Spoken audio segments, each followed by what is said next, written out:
to the Geek Garage podcast. My name is David. I am your host, like always. Hasn't changed. Sorry. Andrew and Connor are once again dead. I killed them both. And, no, I'm just playing. They will return. In their stead is my two wonderful friends. And, if you are familiar with what we've done with Two Player Media, then you will know who my guests are, at least one of them. Sorry, Brooke. It's fine. I'm the person in the corner just watching. Hey, since you might be a little less known, I'll introduce you first. Okay. Hi, Brooke. How's it going? Hi, it's going good. Brooke, I know your last name, and I know how to spell it, but I don't know how to say it. D'Olimpio. Okay. That's kind of what I had in my head, in my brainium cranium, but I wasn't sure. So, I wanted to ask first. Yeah, so, that's cool. How the hell are you? I'm pretty wonderful. I just got back from Japan for 3 weeks. It was lit. It was? It was. Good. It was great. The food's awesome. The people are really nice. The scenery, the nature, fucking beautiful. Bellissimo, as my people would say. Yeah. I don't even know what that means, to be completely honest. Right on. Thanks. Is that Italian? Yes. That's what I thought. My other co-host guest co-host is Ghost, Mr. Dylan Klein. howdy y'all. Hey, I heard you had a really interesting relationship with your dad. I did. Did you call him several? I call my dad all the time. He's my dad. Yeah. I gotta keep good relations with him. He's the fucking bomb. I heard that one time you went to college, but books were hella expensive. Oh yes, my dad rewrote all the books. but I still failed. Sorry, Dad. I am sorry. My dad used to build jet planes in the backyard from trees that he felled himself.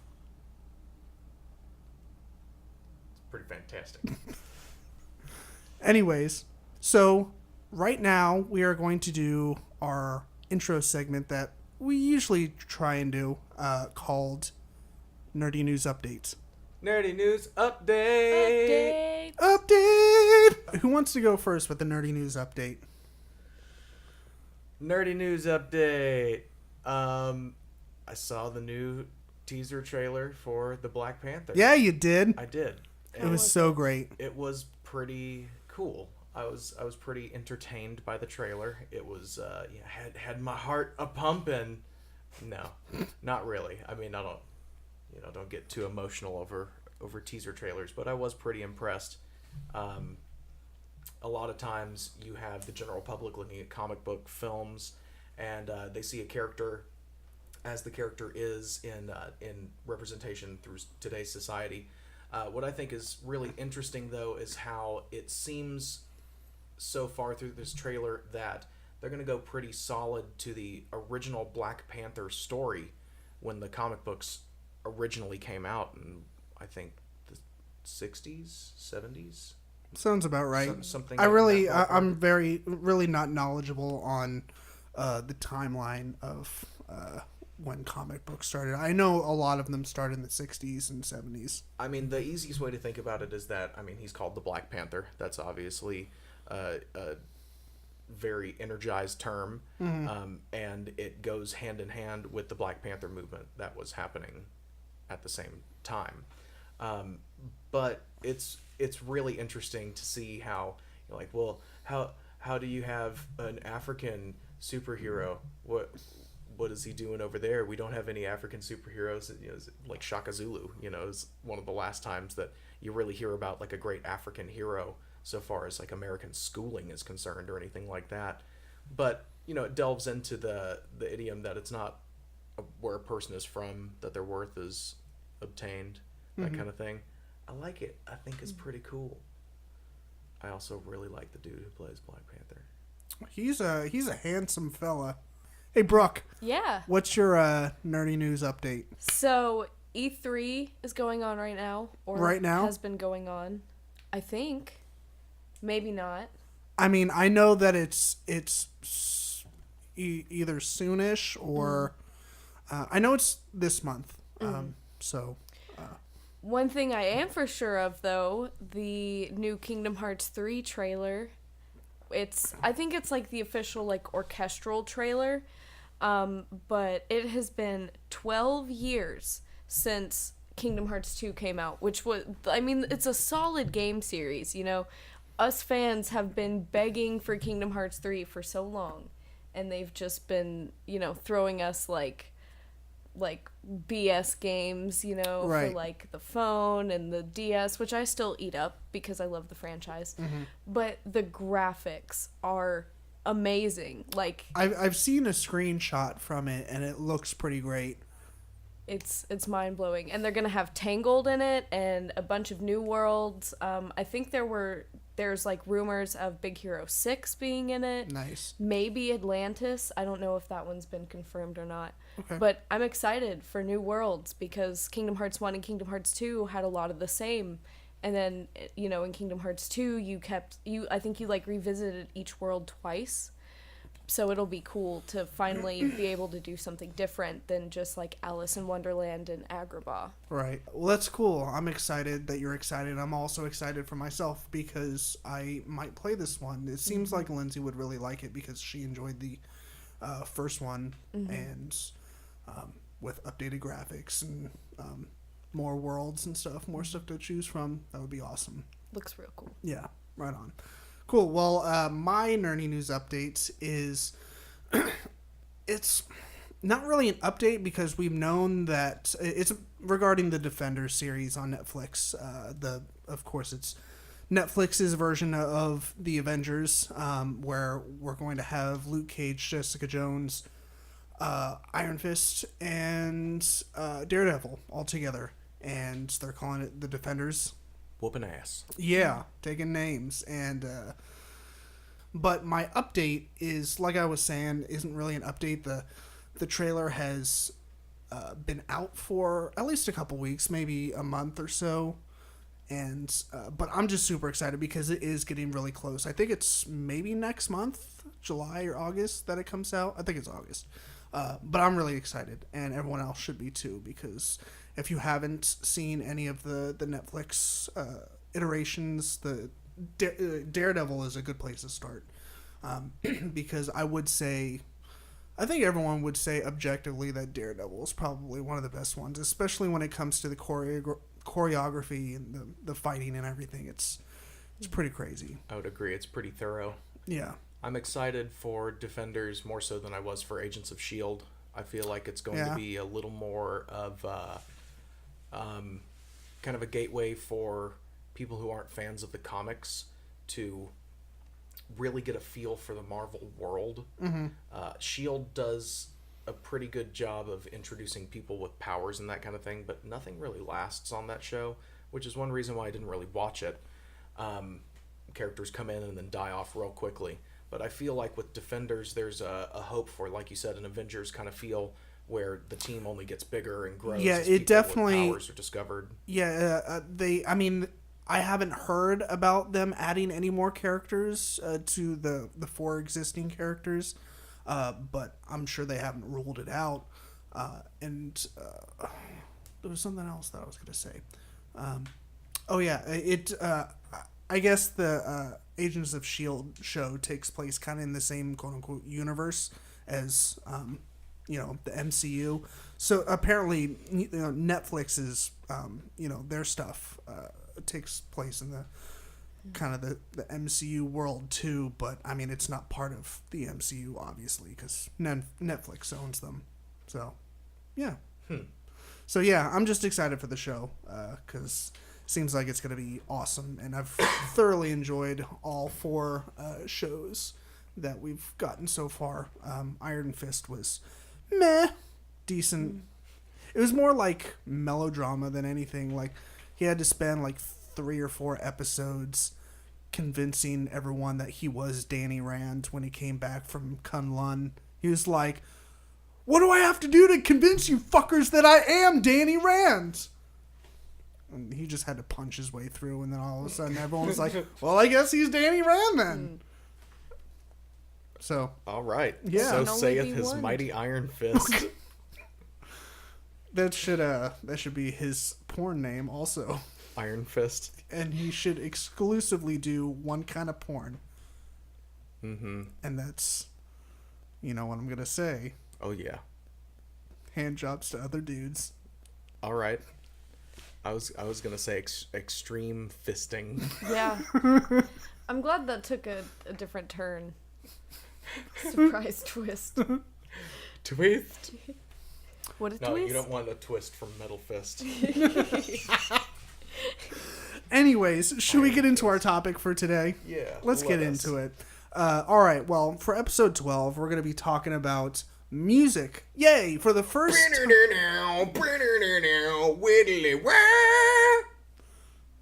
I love you. So I was gonna do like Nickelback, but then it just failed. I am so sad inside Sorry. now. Yeah, I well- am so sad and broken. We'll just cut all that Look out. at this graph. Look at this graph. All right. Every time I do it makes me laugh. Is that who we're talking about today? Nickelback? Yeah, we're just gonna spend an hour talking about Nickelback. Wouldn't that be great? I feel like we really could. We can spend an hour trash talking Nickelback. We could. No. Episode 12 is going to be all about music. Specifically, alternative music of the 2000s. Aren't you guys excited? Yay! Yeah. So excited. Yeah. So we're gonna keep it a little loosey goosey. We're not too structured. We're just gonna kind of have like a general chit chat about alternative music of the 2000s. It's kind of, in my opinion, it's like the music for millennials. That'd be a good way to describe it. And it also feels kind of weird doing a music episode for a podcast called The Geek Garage. But in my opinion, like, music is so closely tied to geek culture because it's still something that kind of unites us. I mean, everybody listens to music. Right. Unless you're a freaking idiot or Yeah. deaf. I'm very sorry. Tina. God. God, come get some dinner. So I guess first up, we're going to just kind of discuss some of the bands that helped shape the genre of alternative music in the 2000s. Dylan, what are some of the bands that that you personally admired or admire still that you feel kind of gave the 2000s their shape? So bands that I really liked when I was growing up, and you know, if you judge me for it, then I'll fucking kill you. That's totally cool. All right, fair enough. But yeah, like bands for me, Sum 41 was one of my favorite bands. Yes. I would literally plug in my GameCube with the video cord and put on Resident Evil 4, and I'd put the audio cords from my Xbox in, and I would play Sum 41's Chuck CD. Okay. And I would just play with no game audio, just the soundtrack playing, and it was really, really intense to play a game with no audio cues or anything like that. And of course I very much enjoyed the music, because I was a punk. Sum 41's good. Sum 41 was good, and they continued to be good. Yeah, I honestly haven't listened to them since Chuck. You don't have to, it's the same. It's just literally the same music with new lyrics. Yeah, I mean, virtually. Okay, right on. You know, it's like Hybrid Theory from Linkin Park, when or what was the CD with the Gundam on it, where it was literally just a CD of remixes. Oh yeah, they put that CD out. I think it was called after- Reanimation. Yeah, right after Hybrid and Theory. it was the first right one. after Hybrid Theory, and it was kind of weird to see a band do that. But then again, you know, they were kind of a weird band that, you know, I don't know what their genre was, like nu metal. No, I mean, I was gonna say, you know, since we said it anyways, Linkin Park is probably, I mean, realistically, when you think about, like, back when they came out and you would go to a music store to buy that CD, you would go to the alternative rock section. Right. That's where you would find Linkin Park. Yeah. They're officially classified as alternative rock, which is one of the reasons why we love alternative rock so much, because it's not one thing. It's got a little bit more to it than just, like arena rock or hair metal. It's a very specific kind of thing. Yeah. The only broader term you could have is rock. It's kind of like irony. It's really hard to define it, but you know it when you hear it. Mm-hmm. What else? What are some of the other bands that you really liked besides Sum 41? Listened to a lot of Motion City Soundtrack. They were fantastic for a long time, and I listened to them when I was young, and then I got away from the band and kind of refound them later. I heard one of the newer singles. I was like, oh, I remember that, and I went back and listened to all the old stuff again and found myself in love with the band once again.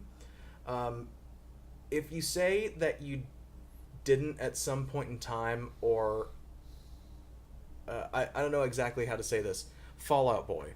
If you say you don't like Fall Out Boy and you've never liked Fall Out Boy, you're a full of fucking shit. liar. You're a fucking liar. Because there is some Fall Out Boy song that you know every fucking word to. Yeah. I don't care if it's Dance Dance, which is a horrible fucking song in my I opinion. love that song. Get the fuck out. Is it possible to know every single word to one Fall Out Boy song? I don't know, because they change every time. I mean, that I'm is convinced of that is kind of like everyone's go-to. Like, if you try and make fun of Fall Out Boy, that's exactly what they go to, is the fact that you have no fucking idea what he's saying a lot of the time. Yeah, I mean, it's just Patrick Stump's vocal style.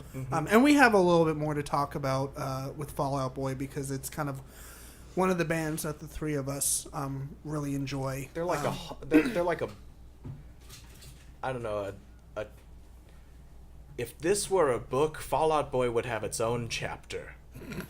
Kinda, yeah. I feel like they would. I mean, they were a popular enough band to. I feel like it would be very safe to say that they were significant enough to warrant enough discussion. I also really liked the Killers. The Killers were a great band. It's hard to say that they were alternative rock. When you would go and buy a CD from the store, you'd find it in the alt rock section. But I think officially they started out as an indie rock band, which is definitely understandable. Their original sound was very indie rock, and then as they grew and progressed, they kind of expanded a little more. Indie rock is kind of hallmarked as having this acoustic kind of sound to it. I guess you'd say a non-studio sound, but the Killers is very studio now. Yeah. Weezer, they're old. They're older than the 2000s, but they're an oldie but a goodie on this list. And there's a couple bands that we'll talk about, like Weezer. Green Day. Green Day was also kind of made the list for the three of us because, both of those bands, they were obviously around before the 2000s, but they were still kind of on the rise and making great music in the 2000s. So we kind of agreed that they should be on this list. So, anything else you got? Or that's all I got off the top of my head. Brooke, you want to? Do you have a couple? Would it be weird to say Evanescence? No, because Evanescence was definitely their first CD. When did it come out? It was like 2002, 2003, somewhere around there. Probably. Yeah. That was like long time ago. No, Evanescence was my jam back in high school. Bring Me to Life. Yeah. Still relevant. I know. Especially in meme form. Yeah, exactly.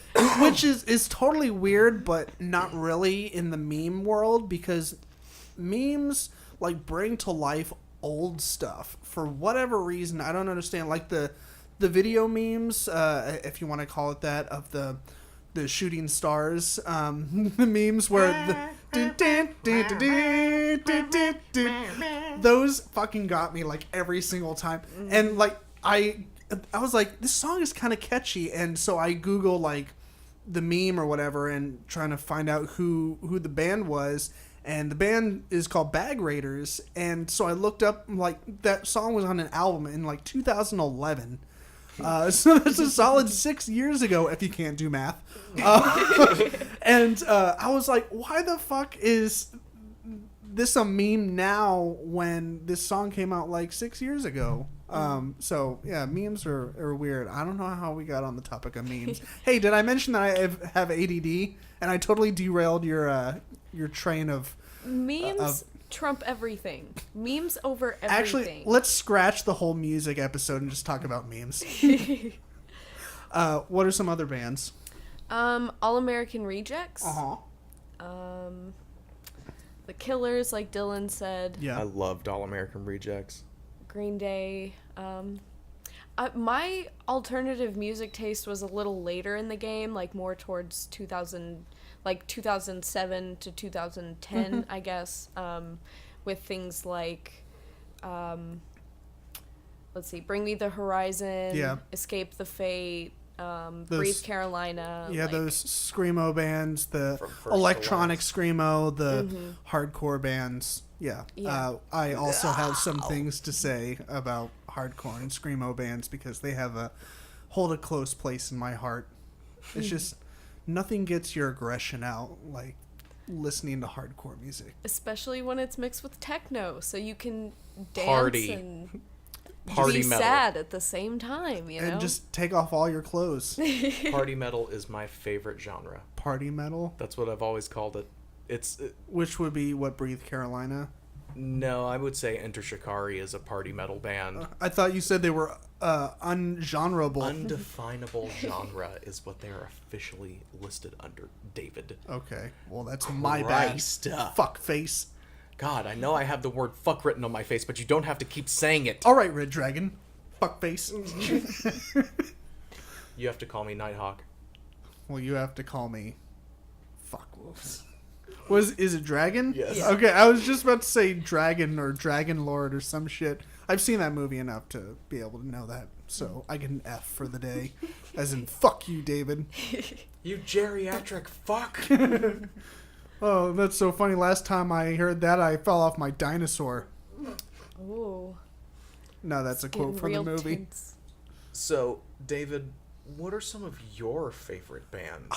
Dylan, I'm so glad you asked because I have like 13 of them. listed. Let's hear them. So the first couple are in a specific order of like these are the most important, and then after like the first three, then they're kind of like all categorized into, hey, these are a bunch of other bands that I really liked from alt rock of the 2000s. So my number one favorite is Blink-182. It's also my favorite band of all time. Great choice. You're not alone in that.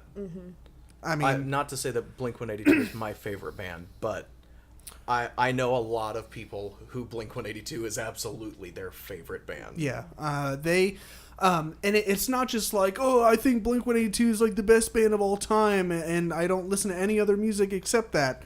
It runs a little deeper than that. Like, they're the band that made me want to pick up a guitar and learn guitar. Mm-hmm. Like, they were basically the first rock band, like, contemporary rock band that I was listening to. Like, I grew up on a lot of classic rock, like most of us do. You know, we listen to what our parents listened to up until a certain point where we start making our own musical choices of what we listen to. So I was listening to, Paul Simon and Bob Dylan and Zeppelin and the Beatles and stuff growing up. And then Blink-182 was kind of the first like contemporary rock band that I got into. So they kind of hold a close place in my heart. Second on the list is Newfound Glory. Also kind of hold a close place. they're pretty awesome. They, I don't know. I could go on for days about these two bands, but I won't to spare you guys and the audience. Fall Out Boy is third because... There it is again. Yeah. Of course, we've now talked about them more than anyone. I think Fall Out Boy is probably the most down-talked band of all time. What do you mean, down talked? Since Like shit talk? Yeah, like since the beginning of time, they have always had haters. It's always been that way for them. Something about their sound. I would definitely agree that they from day one it seems like they've caught some shit. They kind of established themselves as those weird kids who listen to alternative music. This is the song, this is the bands that they listen to, and it was that kind of stigma that when Fall Out Boy came out, I didn't know that I was going to be one of those people that fit into that group of people who listened to Fall Out Boy. but then you have, it's kind of like Elvis Presley. It's like you either like him or you don't. Yeah. Wasn't it Pete Wentz that kind of mainstreamed the Guyliner as well? Yes. I have a feeling, at least for our generation, Guyliner was definitely a thing beforehand. I mean, with, I don't know, Robert Smith from The Cure, I'm pretty sure he rocked the Guyliner. But we're talking like the scene look, not the I tried to dress as a woman and passed out drunk in a ditch. And I fucking loved The Cure, don't get me wrong. But man, come on, pull it together. So yeah, good point there. I remember the first time I even heard of Fall Out Boy, it was my freshman year at college. They were on their like music video station that they have, where they just play like music videos while you were like eating your lunch or whatever. And I remember standing there with my tray, like I didn't even like I had my food and I didn't want to go sit down because I was just like watching them play, and I was like, what? Like, because they were like so energetic in their music videos, in their early music videos. I mean, they were jumping around and being crazy and stuff. So yeah, that's why they rank so high on my list, is because of that. But we have some other different Your immediate attraction to them that stopped you from... I have a hard on for FOB. But we also have some shit to talk about them later on. Yeah, fuck Fall Out Boy. on a completely different note, fuck them. Yellow Card is on my list. Taking Back Sunday, My Chemical Romance. My Chemical Romance we should talk about more than we have. Because they're fantastic. And fuck them for this week.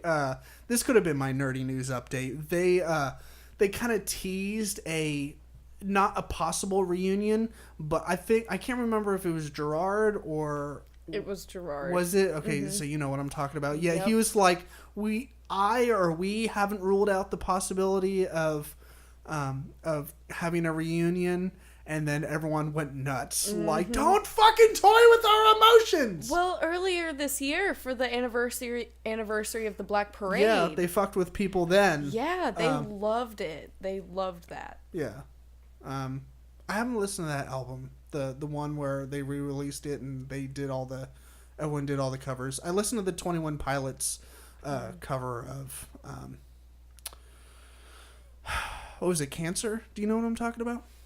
I don't know what you're talking about, but I'm interested, and I'm also kind of appalled at the same time. Well, I mean, when they re-released the Black Parade, they put out a bunch of new tracks, and they also put out maybe it came out before that. I can't remember. Either way, they put out a full... It's kind of like a punk goes pop situation, but a bunch of contemporary bands like 21 Pilots, they did covers of My Chem songs, but it was the entire Black Parade album. And like I said, I only listened to a couple tracks, and they were decent for the most part, but it just makes you want to turn on Black Parade, the original, and just be like, okay, fuck all this other noise. I think that Black Parade has some of the most nostalgic impact, because like when you hear it, everybody that knows that song just like reverts back to whatever age that they listened to, that song. I'm getting fucking goosebumps right now. Like, I feel like every single person that ever listened to My Chemical Romance, especially during the Three Cheers for Sweet Revenge and the Black Parade albums, every single fucking person that listened to that shit had some shit going down in their lives. Whether it was a family member passing away or getting cancer, or like dealing with someone's suicide, or just some crazy shit. Because I mean, we were basically all teenagers. We were listening to that shit, so crazy shit was happening. So I feel like when we listen to those two albums, it kind of brings back memories, good and bad. So yeah, they definitely deserve to be on this list of fantastic bands from that era. Absolutely. We mentioned Green Day, of course, and All American Rejects. We haven't mentioned AFI yet, I don't think. Yeah. AFI, of course, being a fantastic band. they we kind of have them in our list as bands that have evolved as far as their sound goes, but we'll talk about that here in a little bit. Some other bands, Motion City Soundtrack, Paramore, The Used, Simple Plan, The Ataris, Good Charlotte, Jimmy Eat World, Dashboard Confessional. If you, the audience, can think of a band that you're so pissed that we left off and you're totally gonna fucking stop listening to our podcast because we did, We want to know. yeah, we want to know. I want to fucking know. So feel free to leave us a comment on Facebook or email us or whatever you fucking want to do, and we'll fight about it. Fisticuffs, Yeah, catch me in those DMs. I actually, embarrassingly, no, not embarrassingly, because I'm a dad and I don't have time to catch up on today's lingo, I Googled, or rather looked up in the Urban Dictionary, slide into her DMs, because it sounded dirty, but I was like, I could have sworn, I was like, it sounds like DMs is an abbreviation for what, direct message? Yes. But I wanted to make sure, and so I looked it up, and it was like slide into her DMs is a kind of a slang term for trying to Get that pussy. Holla at your basic girl. holla at your girl, so she can holla at your boy. Mm-hmm. Yeah, Have my people call your people. yeah. Let's do the horizontal no pants dance. Not very good at that. I need classes. I'm very sorry, Brooke. One step at a time. Yeah. One step at a time. Yeah, it's difficult when you're dancing on your side.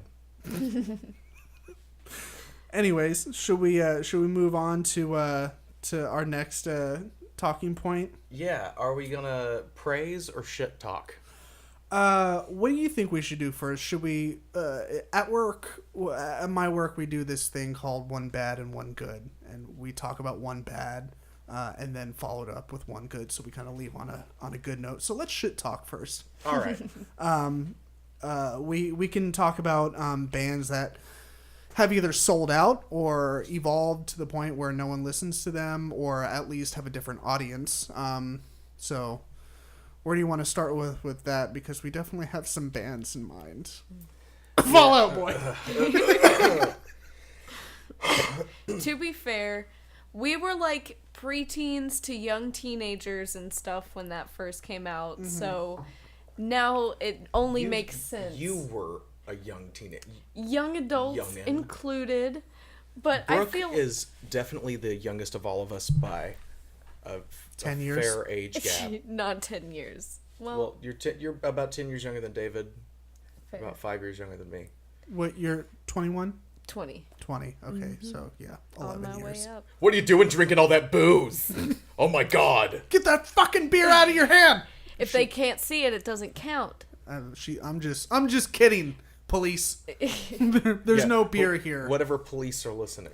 Yes, I'm sure I none. have celiacs. I have a wheat gluten allergy. I can't do beer. I have a can't- thyroid condition. Well, quit eating thyroids. I just can't help it. They're so tasty. They're so juicy, especially when you put some grapeseed oil on them and you just fry them up.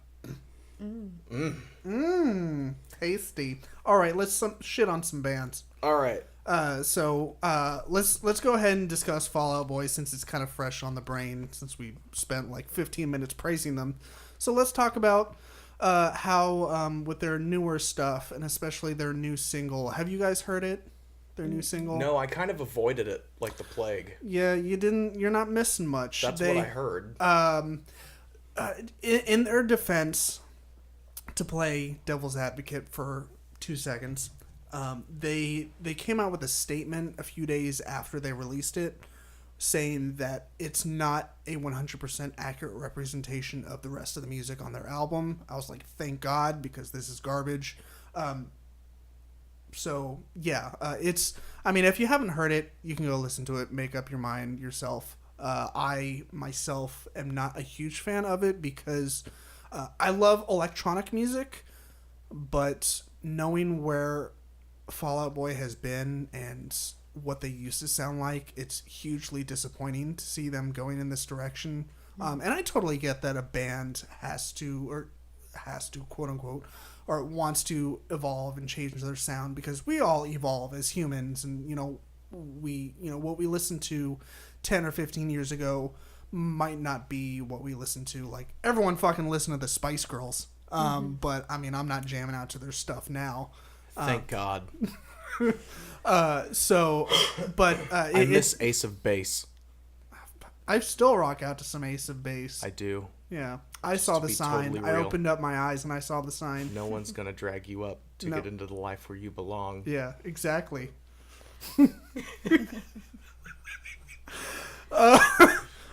What do you guys have to say about FOB and their decision to kind of... I mean, they kind of started it when they came out of hiatus. Like, they went on hiatus for a few years, and then they came back, and that's kind of where their sound switch up came. I think Folie à Deux was the last real Fall Out Boy album. I'll agree. Just to be totally real, after that album came out, nothing was ever the same for them again. That was after that album came out, Patrick Stump went off on his own and did a solo thing. Yeah. Which just Lost tanked. like 5,000 pounds. It was horrible. Yeah, it's because he found a lot of cocaine. He lost his weight because he found some cocaine. You know, That's I've how heard that that's an works. effective way to lose weight, is just to take up a coke habit. All I'll say is that cocaine is a hell of a drug. That's what that dude says from that skit. Oh yeah. The Charlie Murphy. Anyways, Yeah, so for me, Fall Out Boy had this kind of this very distinct kind of sound to them that they started to get away from with the Infinity on High album. Mm-hmm. Then they kind of wrangled it back in with Folie à Deux, but Folie à Deux was still a little bit out there for fans. And then after Folie à Deux, pretty much, as far as I could tell, from what I was exposed to, all the fans of Fall Out Boy were no longer fans of Fall Out Boy, in a sense of being fans of the band that is currently putting out music. yeah. Their fanship ended with Folie à Deux. Oh, I will 100% agree there. There are some diehard fans that will listen to them, and I kind of fall into that category. Like, I'll most likely listen to their new album just to check it out, because I can't not check out new Fall Out Boy, regardless of the shit talking that we're doing now.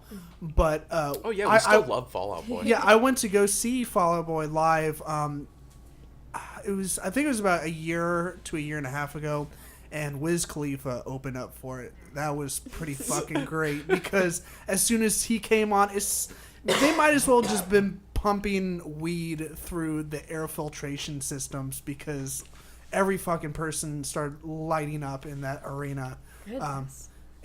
Yeah, it was nuts. But what I was going to say is that at that show, I was like the tallest person there, because everyone that is listening to the band now is like 10 and 12 years old. It's all people that listen to like...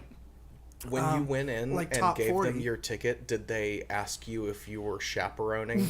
Mine is fucking well have been like, I'm taking my sister. Sorry, she sir, did needs you a get your ride. chaperone wristband? It glows in the dark. That way the kids can find you if they get lost. Go ahead and just give me a 21 and up stamp so I can go buy a beer. They're like, yeah, you're going to need this. And I'm like, no, I'm here to see the band. I don't know these kids. Yeah. They do still put on really great live shows. It's not like it was back in the old Well, they're small older venue. Well, I don't think that's a good excuse, because I saw Newfound Glory a couple weeks ago, and they are still nuts on stage. They played for an hour and 45 minutes, and they were nuts on stage the entire time. Bionic implants. Maybe. You Some never bands know. can afford them. It's I the mean, Newfound future. Glory never really fucked their shit up, Fall Out Boy fell off. They lost their bionic implants money. I don't know. I don't see Newfound Glory playing stadiums, and Fall Out Boy is playing stadiums. But of course, whatever. But where does Sure. that money go? If not to the Where bionic does implant. where does the shit go? That's a really good question. What does Fall Out Boy spend their money on? I don't know. Drugs? I think Pete Wentz probably has a couple hits out on him, and he constantly has to pay the dudes off. To not murder his ass? Yeah. What did Pete Wentz do? Oh, I don't know. What That's not would the Pete point. Wentz do? What wouldn't Pete Wentz do?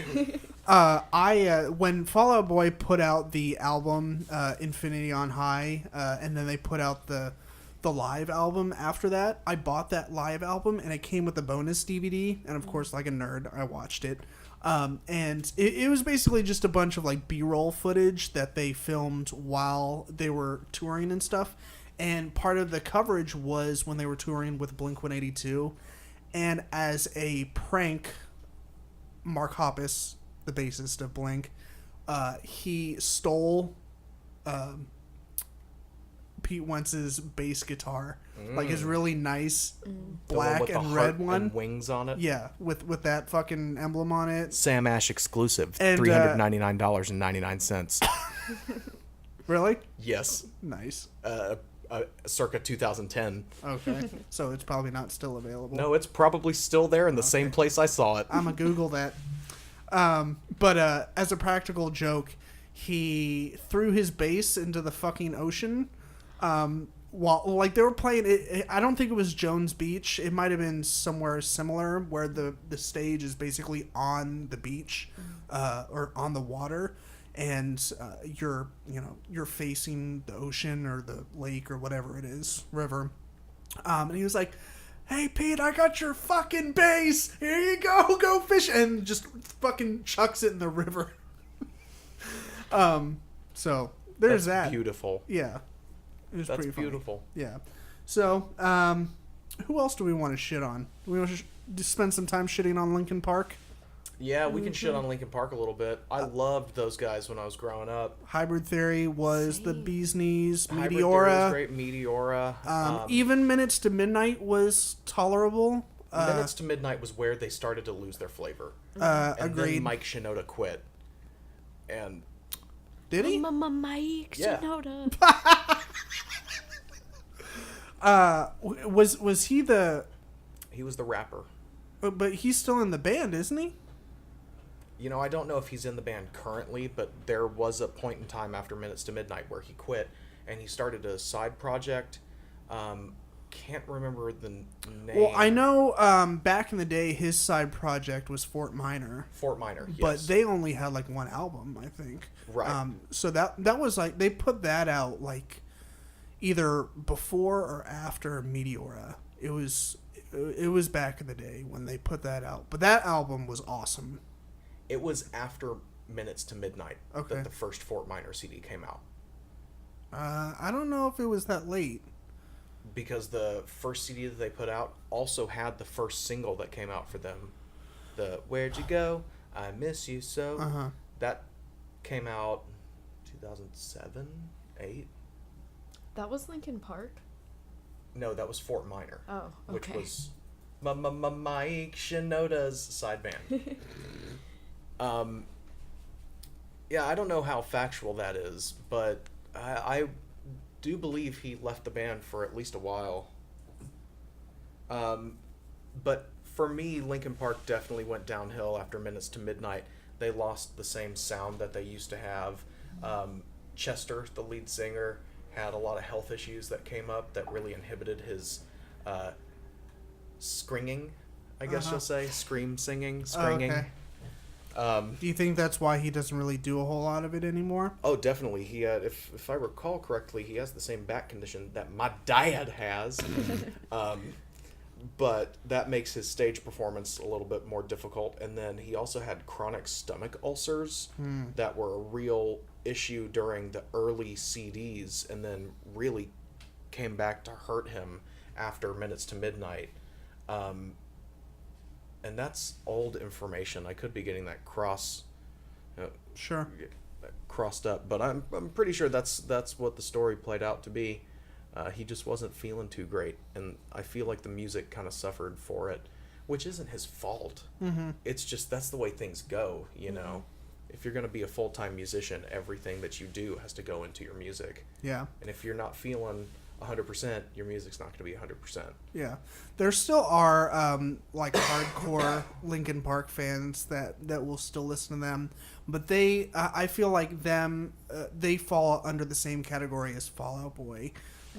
How we were just talking about how they have a different fan base now than they did when they were kind of like on the rise in the 2000s. The people that listen to them now listen to like pop. Yeah, like they're not top listening 40 to stuff. the same band that we were listening to. Yeah. It's not well. This is kind of what spurred our whole interest in this conversation. Was like kind of what is alternative music now? Because it was these particular bands, and you know, you could kind of put these bands together and say, okay, this is kind of what alternative rock is. And now it's not the same thing, because those old bands that are no longer alternative rock are still classified as alternative rock. Yeah. But they're all pop bastards. Yeah, so Brooke, do you have any bands that you are enormously disappointed in because they changed up their sound or sold out or however you want to put it?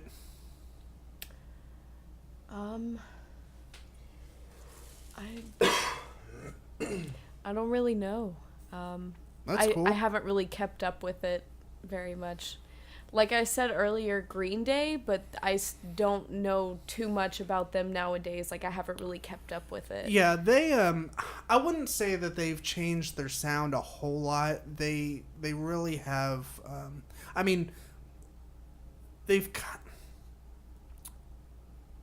what was that CD that was it Dookie that had Good Riddance on it? I think so. They're still putting out albums like that where they, most of it, like 80 or 90% of the album is like stuff that you would never hear on the radio, like fast punk rock music. And then there's like one or two songs on there that would get radio play. So yeah, they're still like that, where they're still putting out good music. I definitely wouldn't say that they have that sold out feel to them, but they are still putting out albums where they have a couple of like radio playable songs.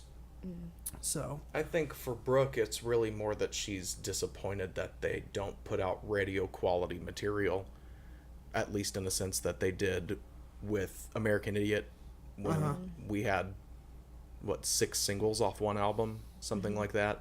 I miss those days. And I can totally understand that. You know, I remember when Green Day was in its heyday, and they are definitely not there anymore. You know, it's come and gone. And that's a disappointment to see. You know, not that they sold out or anything like that, but that they're no longer as much in the spotlight as they used to be. I think a pretty fair amount of people have seen the video of Billy Joe Armstrong throwing a fit on stage when they told him he only had a minute left to play. yeah, and he complained about Justin Bieber getting like, he's like Justin I'm Bieber. not fucking Justin Bieber. Exactly. And I love that about them. And, you know, they're still the same people that they were. You know, punk motherfuckers. Yeah. Billy Joe does not take anybody's fucking shit. Right. As soon as he starts freaking out, the bassist just turns around and starts smashing his fucking bass. He doesn't say a goddamn word. He just does it. Yeah. And that's fantastic. But I feel like pop culture is so frail. I don't know. I feel like that's a fair word to use. I But feel like my other disappointment is the fact that alternative rock / punk, you know, used to be like statement music. It was like anti-establishment, anti this and that, and now it's just kind of fallen into the emo category. Like, sure, we had emo music back in the day too, don't get me wrong, but we still had that strong, like, you know, hardcore punk influence and like taste. And Billy Joe, as you know, as one does, he's older, you know, so it's harder. I shouldn't say harder for him to do things, but it just seems like his activism, quote unquote, I guess, is like, it's very much pressured. Like, I can't remember what the award show was, but you know, he was like, fuck America and fuck the president. Was blah, he blah, really blah. saying fuck America? I don't remember, but it was along those lines. It was like really shocking. I remember that because it was all over social media for at least a Super week. shocking. I'm super shocked at it. Yeah. I'm so shocked. Someone slipped her the shocker. You know. Two in the pink, one in the snake. I'm not surprised at all, really, though. Billy Joe is loud and crazy. Yeah. I mean, he fondled himself live when I saw him.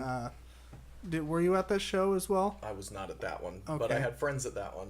Yeah, and so they told you all about yeah. it. Like, Billy Joe played with himself on stage. Yeah, so that's the thing.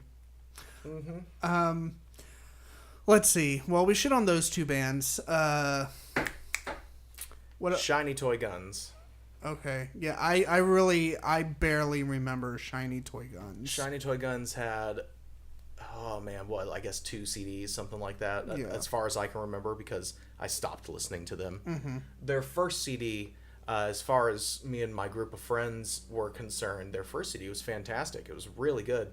There were a few songs on there that weren't that great, and you know, that's never really a great sign. You know, I can say that their first CD was great, but the songs that I didn't like, I really did not like. Their second CD came out, and it was nothing but all the songs that I really did not like off the first album. That's what it seemed like. So I don't know. That was just, it's a sad situation to see a band that still got all of its original members. You know, they're working with the same studio that they had before.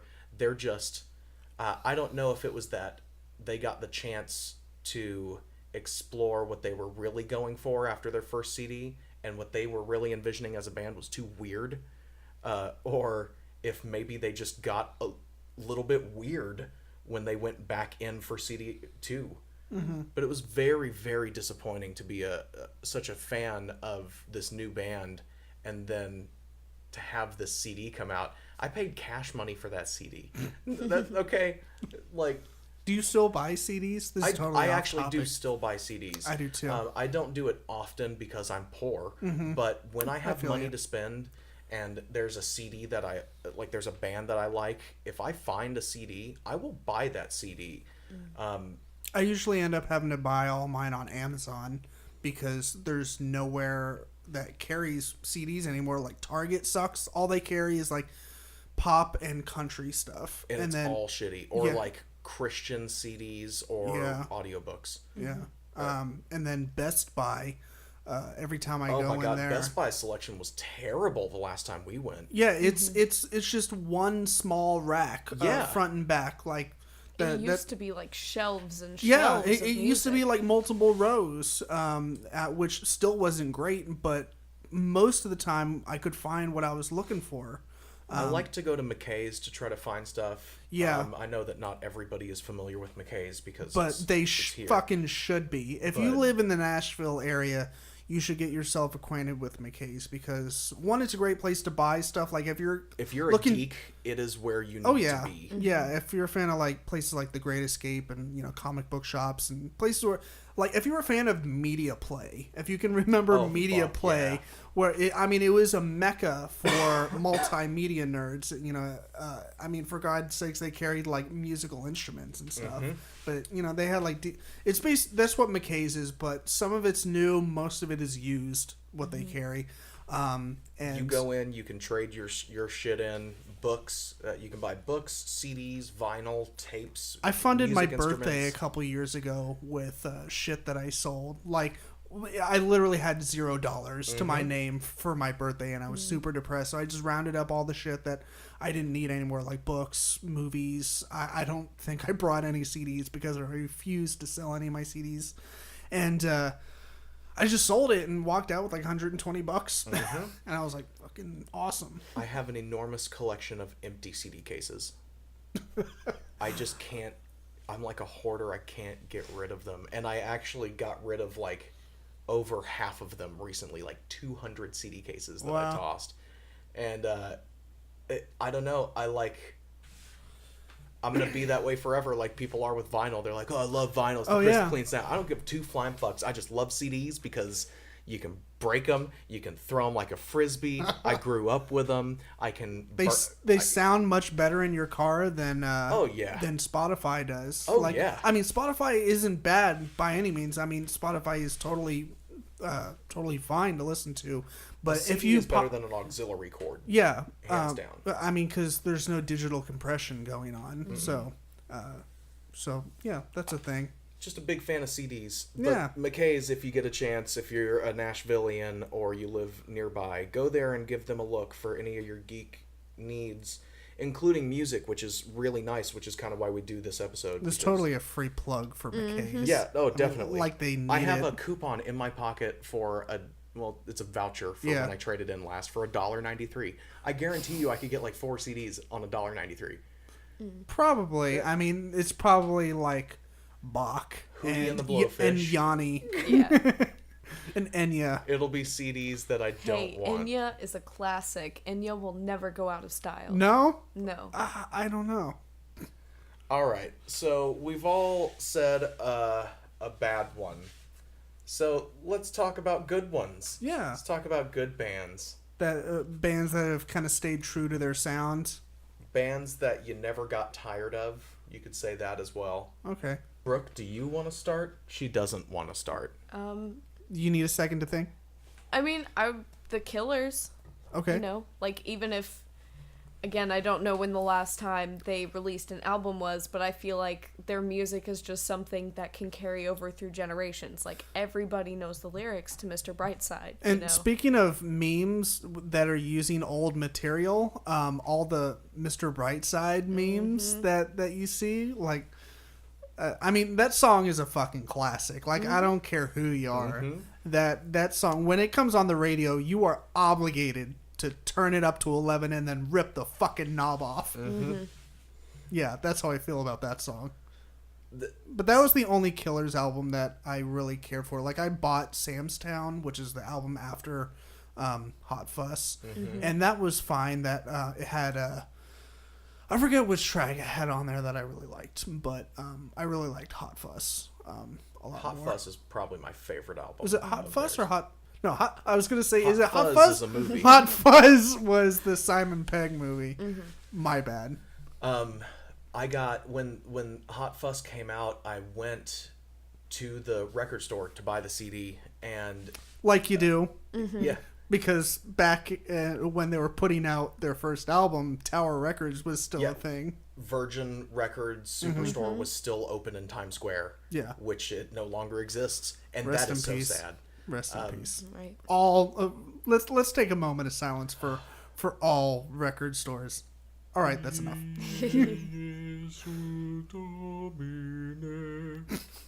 I bought the Killswitch Engage as Daylight Dies CD at the Virgin Megastore in Times Square, and then it didn't leave my CD player in my car for an entire year. Wow.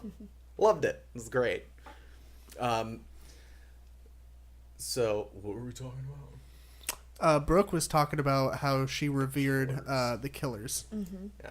So I went to the record store and I went to buy a copy of it, and the one that I picked up was red. I was like, okay, cool. I didn't realize until like 2 years ago that I bought the extended special edition copy of it. It had like 3 extra songs on it. Glamorous Indie Rock and Roll is one of my favorite songs by them. Okay. And that's not on the Hot Fuss album if you have the standard album. So give that song a listen to. I kind of have a story where I was really aggravated in a similar situation when Take Off Your Pants and Jacket by Blink-182 came out. I remember like my cousins were visiting from New York. It's kind of a relevant / irrelevant adage to the story. But we all had money and we all went to Walmart to buy the CD. And because that's where you had to buy CDs sometimes. And there was 2 versions. There was the one that came in the jewel case, the hard plastic case, and then there was the version that came in the Like soft folding yeah one. the soft one that folds, the one that's really nice. That most bands are actually doing now. I think because it's Cheaper. is it cheaper? Yeah. I always was under the assumption that the plastic jewel case was a cheaper option. I mean, I could be wrong. I think because of our this is totally off topic, but because of how you have to get rid of plastic now, it's cheaper to use paper. Yeah, that might be true, and plus it's probably better for the environment to use. Oh yeah, definitely. And you know that bands love to save the planet. Mm-hmm. Number one priority. If you're in a band, you have to be willing to save the planet. I'm super serious. Yeah? So serious. So there's 2 versions of the CD, and I was like, well, one's like this like flimsy paper version, and one's in the traditional jewel case. And my cousin was like, get the one in the jewel case. And I was like, why? And he was like, because it's most likely to not be broken, referring to the CD. And I was like, okay, that sounds good. And then it might have been like weeks later, I discovered that the reason why there was 2 different versions is because they put out 3 versions of that the nice folding one that had different extended tracks on them, and I totally fucked myself over and got just the regular plain Jane one with no bonus tracks, and I could have had like a very unique version of Take Off Your Pants and Jacket, and I just fucked myself over because I was an idiot when I was 11 or 12 years old. I mean, it happens. Yeah. Who is So cool story, right? Oh yeah. Cool story, bro. That Tell it was again. A good one. That was a good one. I know. Save that one for the kids too. Yeah, they'll be like, Daddy, tell me a story when you fucked up royally. Daddy, you're so cool. Not. Anyways, so Dylan, do you want to talk about a band that you feel has stayed true to their sound or is still pumping out great tunes? So let's see. There are still a few bands out there that go strong. Yeah, there's plenty out there. That, Justin Bieber has been around for forever. So, I mean, that's all we really I'm need just to saying talk to use about. that as a yardstick comparison to other bands. How long has Justin Bieber been around? Okay, so who's been around before and through the Justin Biebering? All right. So Thrice made it. Mm-hmm. Kind of mentioned that earlier in our pre-talk. Yeah. Was I didn't know how to describe Thrice as whether or not they were alternative You rock. just described Thrice as a fucking awesome band. Yeah, Thrice is really fantastic, and I think kind of what I've mentioned earlier is that officially you go to the store and they're in the alt rock section. That may not be entirely true for their sound, but it is 100% true that they're I'm not as up to date with them as I should be. You should. Their new album that they put out last year is amazing. So I know that they're still making music and that they're still adored by fans, and that they haven't really lost fans along the way. Yeah, they're basically the opposite of the bands that we just finished talking about.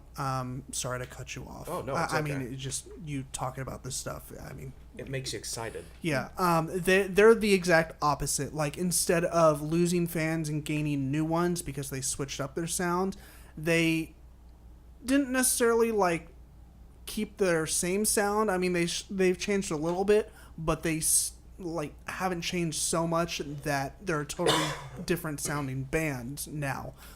When I went to see Thrice last year, it was all dudes and chicks.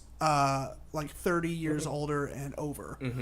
People that have been listening to them for 10 15 years, however long they've been a band, because they haven't changed up their sound. So they really haven't. They're not one of those bands that keeps on pumping out music and picks up new fans along the way. I mean, they'll pick up new fans, but they're not like they're not like Fall Out Boy, where they're and they've never been a mainstream band, No. I guess you'd say. I could count on one hand the amount of times I've heard them on the radio. Oh, definitely. And I guarantee you, 3 of those 5 times you heard them on the radio was on a college station. Right. It was all songs from the Artist in the Ambulance Right. album. See, for me, the Alchemy Index was what solidified Thrice as a fantastic band because they put out a CD, or I guess I should say a series of CDs, a 4 CD collection, where they appeased their original fans with this like old school, kind of thrash punk sound that they started out with the Fire CD. Yeah. Everything was based on fire. So it's a very pumped up thing. And then you have the Water CD where it's a different sound. Everything that they did in the recording and everything mimics water. Yeah. Air and Earth are the same way. Like the Earth album is done on all acoustic instruments. Yeah, in an all wooden instruments. Room. Yeah. It's fantastic. And it gives you this like old kind of church music-y kind of feel, like this bluesy kind of sound. And it's this really truly artistic band reaching out and saying, hey, this is what we play, but we also do this Yeah. really well. Not like Fall Out Boy where they said, hey, we play this kind of music. Oh, you don't like that? Well, we're just going to appease you and just, we're going to move in this one direction. And the direction is towards the money. Thrice just wants to put out really good music. Oh, yeah. And if that's what your goal is and that's all that you work for, then you're probably going to be successful. Yeah, Thrice is definitely one of those bands that I'm not sure if they've self-produced any of their albums. It wouldn't surprise me if they have, but they're one of those bands that will never compromise their sounds for financial gain. I mean, they will basically die before they do that. And they're very inventive when it comes to that. Like certain sounds that they use. There's a voice modulation in one of the Water songs, and the way that they achieve that on stage, instead of buying an expensive vocal pedal system, he literally pulls a CB radio out on the stage and puts just the sings mic through in that. front of the CB radio, and then just turns the dials on the CB. And that is so cool. That is so fucking smart.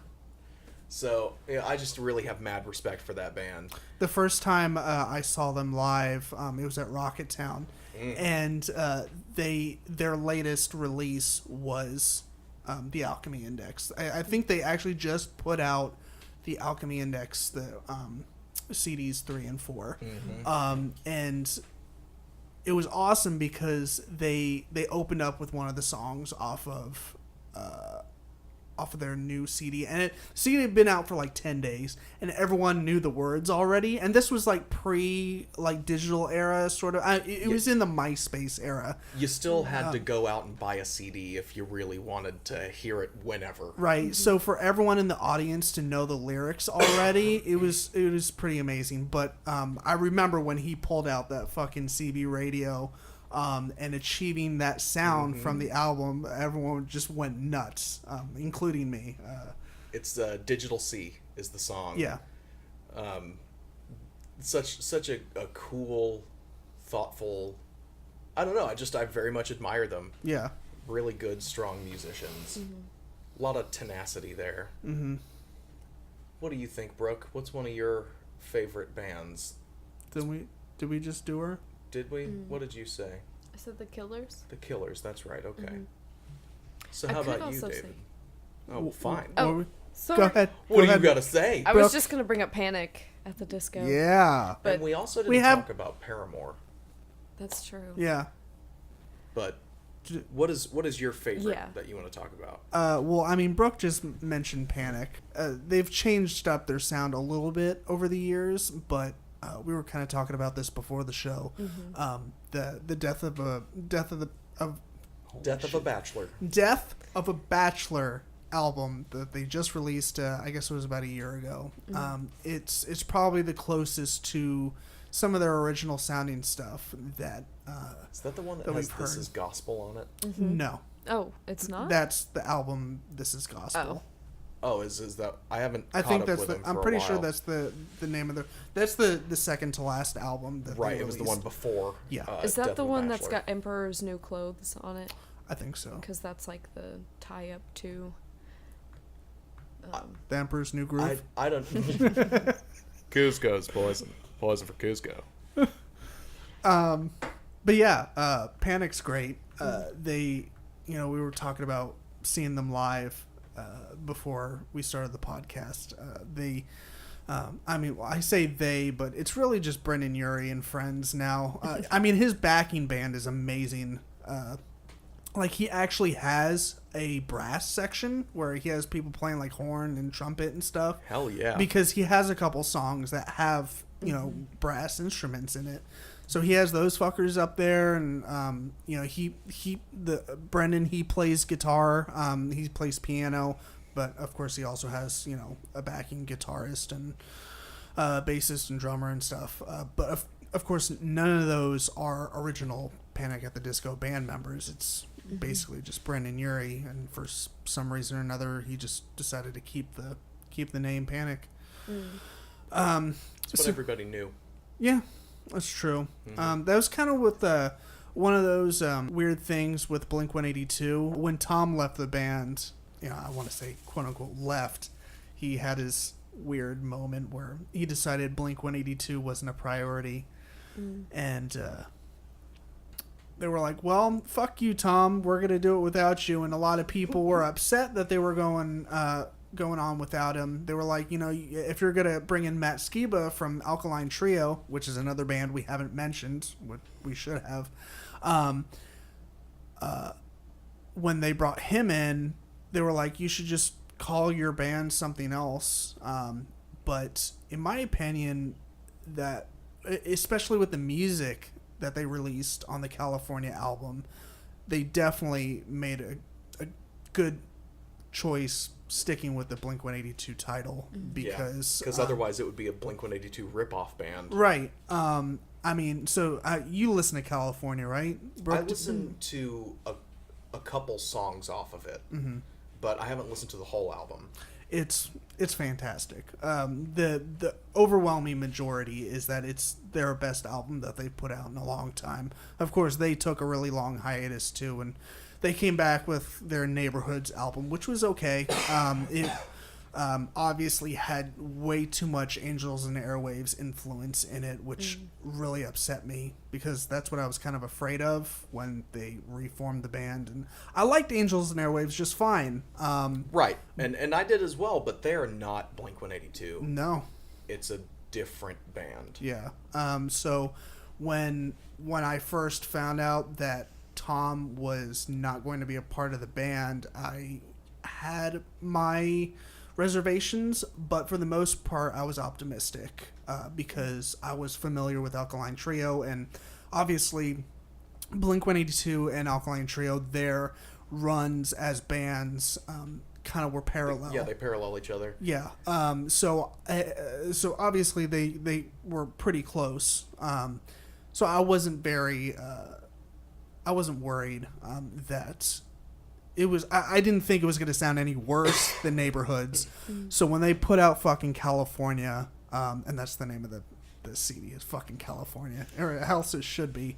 I was just blown away, because the entire CD is just. It's such a callback to a lot of their early stuff, like Enema of the State and. Even Dude Ranch, but especially Enema of the State and Take Off Your Pants and Jacket. They just embraced a lot of their early punk rock roots. So I'd say that that's one of my bands. Of course they haven't stayed true to their sound over their years. They've changed it up a little bit, like I said, especially with that Neighborhoods album. I'd say we kind of, the three of us talked about Muse, how they've pretty much stayed true to their sound. It's hard to deviate from your sound when you're kind of undefined. Yeah, Muse is definitely undefined. They're very strange. Originally they had this kind of like spaghetti western feel to their music that was like, it was just strange, like Knights of Sidonia. No one's gonna take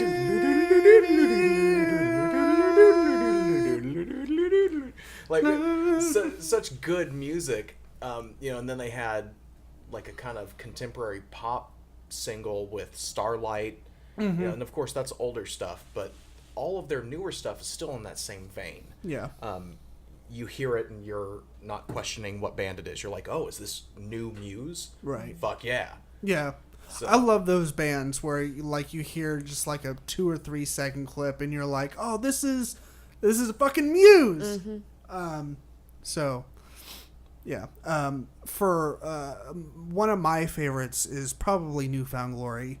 I talked briefly about them at the very beginning, but their sound, for the most part, hasn't really changed that much, which is, and they've made it work in their favor. They've made it abundantly clear that they have no intention of going anywhere, have no intention of breaking up, have no intention of, unfortunately, losing any of their fans to their sounds going different. Like they are, when bands say, "Oh, it's only natural and it's a necessary evil or whatever to change your sound over time," Newfound Glory is 2 middle fingers to those bands that say you have to change your sound, because Newfound Glory really hasn't changed their sound that much over the years, and they still have all of their fans. Like when I went to their live show a couple weeks ago, it was nuts. Like I thought I was gonna die because it was packed. yeah, I mean it was at the Exit Inn and it was sold out. So yeah. So yeah, that's kind of that's my favorite from, bands that have stayed true. How about Say Anything? Say Anything is one of those bands that, Do they really fit into the alternative rock? yeah, oh yeah, I would section? say so. They have scared me because I feel like I missed the boat with them. Like Say Anything has really intensely devout fans. Yes, and I would agree with that. I love Say Anything, but not as much as my sister loves Say Anything. Right. And that's only because, kind of what you said, I missed the boat. I haven't been a fan for as long as she has. And they have a lot of albums out with, and each of their albums seems to have They're a lot of pretty music. substantial. They're long. So it seems like it's almost like it's scared you from trying to become a fan, because It's a big just undertaking. Yeah. To get that all. yeah, you're like, okay, I'm gonna take my vacation this week, and for my entire vacation, I'm just gonna listen to Say Anything music. It seems like that's your only option for getting into Say Now, Anything. I am a really big fan of the band, and as a musician myself, they very much influence how I write my music. Like, I really I can see that. the way that Max Bemis writes lyrically. Things don't have to rhyme, and sometimes it's intentional that they don't rhyme, or sometimes it's intentional that it's words that don't rhyme that you pronounce them in ways that they do rhyme just because it sounds weird. Yeah, And I that's spent part of it. hours in front of the mirror making my hair elegantly disheveled. Like just the way that he talks, when I was spat onto the earth in a stream of guts by Mother Nature, that green-eyed slut. Like, it's just he's really funny. But if you want to try to get into Say Anything, listen to their self-titled album, Say Okay. Anything. That was one of those life-changing albums for me. That when I heard it, it spoke to me and that kind of thing. But that's my favorite CD by them. And once you hear that, you got a pretty good introduction to it, because it's kind of all over the place, but it's nice. It's controlled and it's thoughtful. But Say Anything is one of those bands that is, they're still. I'm pretty sure they're still going. Yeah. I think they are. My sister slapped Max Bemis on the ass once. Nice. So she's got superpowers now. I think they were just recently in town this week, because I saw some live pictures pop up on my Facebook feed. So I think they're definitely still out there making music and touring and stuff. Brooke, do you want to talk about hardcore music and We screamo? can, yeah. Since that's your jam. Yeah. Where to start, I guess. Did you ever listen to Under Oath? I did not. No? Okay. I feel like Under Oath is kind of like the 2000s screamo band that everyone listened to. Oh, apparently not everyone. But I went to a lot of Under Oath shows, and they were, like I said, it seems like they were kind of one of the more popular bands, and since they've had several members come in and out over the years, and they've changed up their sound a little bit, so they're not as relevant as they were back in the 2000s. But to me, they were like one of the first hardcore bands / screamo bands that I listened to. I felt like it was a good introductory band for that genre because it wasn't all screaming. It was screaming and clean vocals. Melodic hardcore. Yeah, That's a good word for it. it wasn't just crazy breakdown heavy. You can't understand what the music is about. Yeah. Because it's so intense. Yeah, I never really dug that genre of hardcore. Like, I know that there's different genres of hardcore, but I never really dug the stuff where there's absolutely no clean vocals. That's kind of more singing than screaming. Yeah, that's kind of my sweet spot, is when you can hit like a 50-50 or maybe a 60-40 range with clean vocals and screaming. That's kind of my favorite. But what are some of your favorite hardcore bands or screamo bands? Back in the day, it was like Black Veil Brides, which makes me want to cry, but everybody starts somewhere. Why is it Black Veil Brides? Because Knives and Pins was the only good Black Veil Bride song. Okay. And Andy Six, as far as I understand it, was kind of an asshole, and he was a little bit of a pedo, but those could have just been rumors. Okay. I've just heard a lot of that.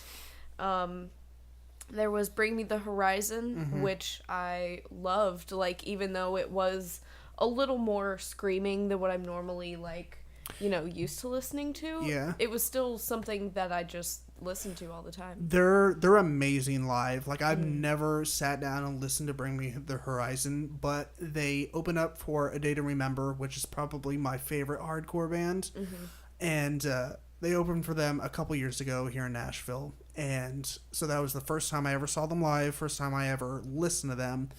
And they had me rolling when they orchestrated a Wall of Death, where they split the crowd. For those of you who don't know what the Wall of Death is, you split the crowd in half, a left and right side, and then when you hit the breakdown, you just charge at each other. Red Rover, send everyone over. Fuck everyone over. It's like when two armies clash on a battlefield. Exactly. Except you're dancing, not fighting. Exactly, yeah. But what had me rolling was instead of saying like "go" or some other typical word that would Signal. Yeah, some sort of signal to be like, "Hey, do the thing." He said, "Rip someone's dick off." And I couldn't even jam out to the music for a solid 5 minutes because I was just beat red, too busy laughing my ass off. Because they're from Britain, aren't they? They're from the UK somewhere. Because he had some sort of accent. And are they Australian? Maybe. I don't know. Hands Like Houses is Australian. They're fantastic. Yeah. You heard of them? I have heard of them. I haven't. I think they're playing Warped Tour this year. They are, actually. And they opened for Inner Shikari last time that I saw them. Totally cut you off. Did not No, it's mean to okay. do that. It's okay. I was just rambling anyways. So I had a similar kind of experience, though, when I went to Warped Tour. I took my youngest sister, who was turning 16 next month. So this was maybe 2 years ago. And the deal was... I was a little old for Warped Tour at this point in time because, I You're never too old for Warped Tour. Right, As long as the bands that are playing are... So, a lot of the bands that were playing, I was unfamiliar with at all. And, I go, and my favorite band is Enter Shikari, and they were playing, and it was it wasn't the first time that I was going to see them. Or was it? Or was it? Yeah, it was. It was the first time I saw them. But it was absolutely fantastic, and that's all I wanted to see. So I told my sister Katie, I was like, hey, listen, I'm going to take you to Warped Tour. We're going to be there all day until you tell me you want to leave. And the only thing that I ask is that at this certain block of time is the Inner Shikari show. We're going to that. She's like, all right, cool. So, of course, I walked with her all day seeing these bands that I'd never heard of, like Bring Me the Horizon. They were fantastic. Yeah. Crown the Empire. They were fantastic. And those guys, I mean, they had a pretty good time on stage, too. Of Mice and Men, is that what they're called? Yeah. Their show was off the fucking wall. Yeah. I've heard they're pretty good live. I don't think I've ever seen them live, but That's, I think, the appeal. One of the big appeals of hardcore music is the live show. Oh, yeah. Because that in and of itself is a very unique experience. You don't have to fight each other. Right. You can totally just chill and have a good time. But if if you really needed those boxing lessons that you never got 6 years ago and you've been working on that geek rage for years, and you see a guy who's a little bit too buff looking and reminds you of Jeremy Crotchley, who used to beat you up in school. Crotchley wasn't his real last name. That's what everybody called him, because he would stomp on your nuts. It's a fictitious character. I'm just rolling. Cool. Yeah, so you see that guy and you really want to beat his ass. Well, if you're at a hardcore concert, you can go beat his motherfucking ass. Yeah. You go beat his motherfucking ass, and everybody will clap and fight with you. I mean, you're gonna get beat up too. Everybody is going to get beat up. have you guys ever listened to Dance Gavin Dance? Yes. I haven't really gotten into their older stuff. I've mainly been listening to their newer stuff, which is great. And they're playing Warped Tour this year, so I'm pretty excited to see them. So yeah, so those are some bands. We mentioned A Day to Remember briefly. They're amazing. I think there are a few bands that we could talk too much about that we're kind of like willingly dodging just so that we don't spend an enormous amount of time on them. Yeah, and A Day to Remember. I think we could probably all talk about A Day to Remember for a while. Yeah. They've kind of recently they've had a few albums, like it's like every other album to me is not as strong as the one before it. Like their first couple albums were great. Homesick, I think, is kind of like the fan favorite. It seems like it has the best songs on it. And then they followed that up with what was it? It had the song Second Sucks, which was pretty much, it was one of the very few songs that I liked on it. So it wasn't as strong as Homesick, but then they put out Common Courtesy a few years ago, and that CD was fucking awesome. And then the new CD that just came out back, I think it was this fall, is okay. I mean, it's pretty good, but I didn't like it as much as Common Courtesy, so it kind of seems like they're maybe, I wouldn't say having like off years. They're plateauing. But that's just my like, hey, I like these songs better than these songs. So You're getting picky with your age. Maybe. Sometimes albums are growers and not showers. You gotta listen to them a couple times. That is true, because the album with Second Sucks on it, I really didn't like it when I first listened to it. And then I want to say I've revisited it maybe like 9 months to a year later, and I was like, you know what, maybe it'll grow on me, and it did. But yeah, what are some other hardcore screamo bands that we could talk about? Breathe Carolina. Yeah, Breathe Carolina. They're Like an electro pop hardcore band. I miss them. I kind of do. are they not around anymore? As I don't really know. I haven't heard of them releasing any new stuff. I think they put out a single fairly recently. Their last album was sorry, I'm looking them up on Spotify right now, and their latest release, it looks like a single, and it's Rhythm is a Dancer. Rhythm is a dancer. And I really want to play this right now. I mean, I don't want to get sued for, playing unauthorized music. But it seems like it. I'm really hoping it's a cover. Rhythm is a Dancer by Breathe Carolina. You guys should go give it a listen. But yeah, the latest album, it came out 2014. Oh no. So they definitely have kind of been AWOL for a little while. Apparently, maybe they're trying to come back with this Rhythm as a Dancer. They're just testing the waters. Yeah, I'll be like, is it safe to come back?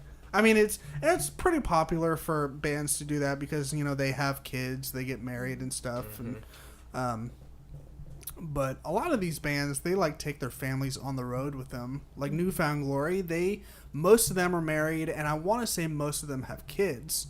They each have their own bus. Yeah, so they bring their families along with them. Chad, the guitarist for New Found Glory, he's married to Hayley Williams from Paramore. Really? Did you know that? Mm-mm. Yeah, they. That's why he. I'm pretty sure that's why he ended up moving to Nashville. Is that they got married, and so now they have a house here in Franklin. I'm not sure where. That's probably a good idea because I'd probably stalk him and be like, "Hey, I really like the music that you put out, and your wife's okay too." She's nice. She's a nice lady. I like her face. Have you met her?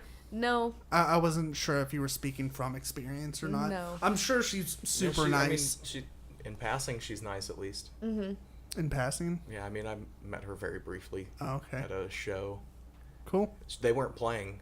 It was Yeah. just a show, and like the band happened to be there as well, just like watching. And I had a friend who was like, "Oh, look, it's what was it?" He knew them. It was before they were really big, and so he walked over to talk to them and introduced me to them, and I was like, "Oh, cool." And then like 2 years later, Riot comes out. It's like, "Oh, fuck yeah!" Yeah, by the way, Riot, that's the only album that I ever listened to them. Start to finish Great album. for Yeah. days. Is a good album. That and their live album is really good, which unfortunately, for whatever reason, is not on Spotify, and that's a huge bummer. But, yeah, live album is great. Hayley Williams got them pipes. She can does. sing. Have you ever seen her perform My Hero by the Foo Fighters? It's pretty great. It's funny because I was just thinking about the Foo Fighters. Yeah, I didn't want to put them on this list because I wouldn't really consider them alt rock, and Right. for a great reason. They are, in my opinion, one of the very, very, very last true rock and roll bands. Rock and roll, yes. Just straight up, Like fucking hands Americana down. rock and yeah, roll. Americana rock and roll. Like, I mean, they are. I mean, it's. I don't want to say it's sad or whatever, but it's. It is sad. It is what it's it is. like the last of the mammoths. Yeah, I mean, just straight up rock. Like, and he said, like, a few years ago, he was on one of the Tonight shows. I don't know if it was Letterman or Jay Leno or Conan, but he was saying, like, where's the fucking rock music? Like, he just, like, yelled out, like, where is it? And that's a great fucking question. Like, I mean, there's, you know, all these bands, and I mean, it's totally fine that there's bands creating, you know, genres and subgenres, you know, within genres, you know, because they're wanting to do something different. But, I mean, it's awesome that the Foo Fighters really, you know, speaking of bands that haven't deviated from their sound, they've always been true to that rock and roll sound. Yeah, I think Foo Fighters has the most integrity out of any for sure. musical group that is still currently in existence. They have more integrity than any other band. I actually got to see them play. They came here to Nashville for the Echoes, Silence, Patience, and Grace album, which was the Pretender. Was that when they played at Municipal Auditorium? It was. I was there. I also took Ben, my brother, to see them play. It wasn't this past October, but the one before that, 2015. Oh, yeah. To the Bridgestone Arena show when they. It might have been after they released Sonic Highways. But yeah. Oh man, we were so close to the catwalk that he, you know, walks down and solos on, and he stops like right next to us, and I'm like literally an arm length away from Dave Grohl, and he's headbanging, and he's headbanging so hard, he's sweating so profusely, and You're I get getting hit, wicked I with get sweat. hit in the face with Dave Grohl's headbanging sweat, and I actually think I've told you this before. I don't didn't think shave. so. I didn't shower for like 2 weeks. It was one of those weird, like you see it on TV, like the guy gets kissed on the cheek by the pretty girl. He's like, I'll never wash it again. Right. I genuinely hoped and prayed that I would absorb some special skill from being hit with Dave Grohl's Sweat. Like, and I mean, hey, I can play guitar now, so something worked. Speaking of weird things like that, do you guys ever listen to Circa Survive? Yes. Okay. Well, I saw Circa play at Exit In a few years back, and he always comes out of his tour bus after their shows to sign autographs and stuff. And of course, you know, I didn't have anything to sign. I was just wearing like some plain tee I got from like H&M. And I was like, could you like sign the back of my shirt? And he signs with like his traditional signature and like the Bandcamp symbol or whatever. And I was like, dude, I'm never going to fucking wash this shirt again. And fast forward to last year when I saw them play at Cannery, lo and behold, he's out there signing stuff again, you know, just talking to people. And that's what I love about him, is that he doesn't try and rush people along. He's not like, oh, I gotta eat food and stuff. Like he takes his time, like talking to everyone, because these people came out to see him play. So he wants to make sure that, you know, they're appreciated. And so we were just talking, and it's almost just like hanging out with Anthony Green. It was fucking amazing. And I was like, I mean, you obviously don't remember this since, you know, you meet thousands of people every year. But you signed my shirt last year, and I told you I wasn't going to wash it, and I did not wash it. This is the shirt that you signed last year. I showed him his signature on it. He was like, yeah, that's my signature. And I was like, yeah. Like I said, I have not washed this. I hung it up in my closet so it would not get ruined, and I wouldn't be inclined to wash it. So I just put it on again and wore it to the show. And he was like, "That's awesome." And I mean, it's my show shirt. Yeah, I only wear it to see you. Yeah, I have one of those for Enter Shikari. I got it at Warped Tour and got them all to sign it. Yeah, and that's what I fucking love about Warped Tours. All those bands do signings. Yeah, like meet and greets. Yeah, I was shaking. I was the first person in line. Oh yeah, I have horrible starstruck, whatever you want to call it, when it comes to meeting bands.